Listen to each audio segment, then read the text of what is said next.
Hello guys, welcome to Solving Solutions, your number one channel where I get solutions to all your solving problems. It's nice having you in class again today. How have you been? We are going to have a quick one today. We want to show you how to use the MText tool, or let's say the MText command on AutoCAD Civil 3D, right? Good. So it helps you to have multi-line text, because that's what it means to type text on your card space. So for you to use the command, you just type mtext and hit enter. Now it's asking us to specify the first corner, right? Good. So now if you have the coordinates of the first point you want it to fall on, you can rightly specify, and if you don't, just hover your mouse around somewhere and then you just drag and drop. When you click and then you drag, you have a space, right? Good. Now that space will enable you to, I think the text ribbon, the text editor ribbon, the space will now enable you to do what? To type and then edit your multi-line, right? Good. So now this is the ribbon. There are a few things. Let me just try to minimize this. Good. So let's say we have SS plot, right? Good. Now by default you can see the font type, you can see the color, you can see the text and some other stuff. You can see the justification. That is how the text is being positioned. Is it top left, top center, or whatever the case is.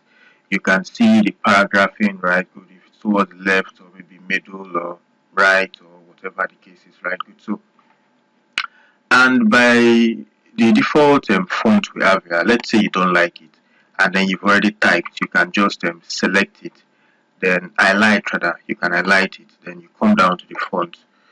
Okay, let's use Comic Sans for today's video. We have been using Times New Roman, so let's use Comic Sans, right? So those are my two favorite fonts, right? So we have Comic Sans here. You can decide to also change the color. Let's say we want to use red. Then you can decide to change the justification to the top center, or let's leave it at the top left. You can change the paragraph into what? To the left, to the center. I think you can see that it's towards the center now. We can't find it somewhere around here because it's towards the center. Let's bring it back to the left. So these are some things you can actually do with how you can use your multi-line text. Now let's close the editor. Now upon closing the editor, let's to extend that Z enter, E enter. Now you can see your font is very tiny, so you can just select it. Now upon selecting it, you bring in your property window. Either you type properties for it to come up, or if it's already there, you just open it up, right? Good. It was hidden, we had to open it up. So if you type properties, your property window will come up, and then it will identify the object is actually an mtext. Now let's see what we can do about that text height. It's actually on 0.2, so we can make it 5. Let's see how 5 goes. Now you can see that 5 is not still fair enough. Let's see how 10 goes. It's not still okay for me, but if it's okay for you, you can just leave it at that. Let me just zoom to 50. 50 is now too much. So let me take it to 25. So what we are trying to show you is that you can actually play around with the text height. Then let's look at the rotation angle. Let's say 45 degrees. So you want it to be inclined at a particular angle, so you can see the inclination, right? So if you want to change it, let's make this 60. So this is how you can use the MText tool, or let's say the MText tool on your AutoCAD. Let's say we still want to edit this our text. Let's make this.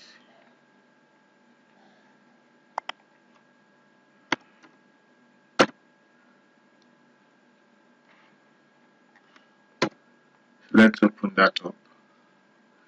So you want to have multi-line, let's say SS plots at Buguma, right? Good. So you just use the enter button at Buguma, right? Good. So we have at Buguma. So you can see it gives you the opportunity to create a text in a new line, right? Good. In a new line. So instead of having everything on the same line, you can actually have them on new line. Good. So this is how you use the mtext command, or let's say the mtext tool on AutoCAD, and these are some of the few modifications.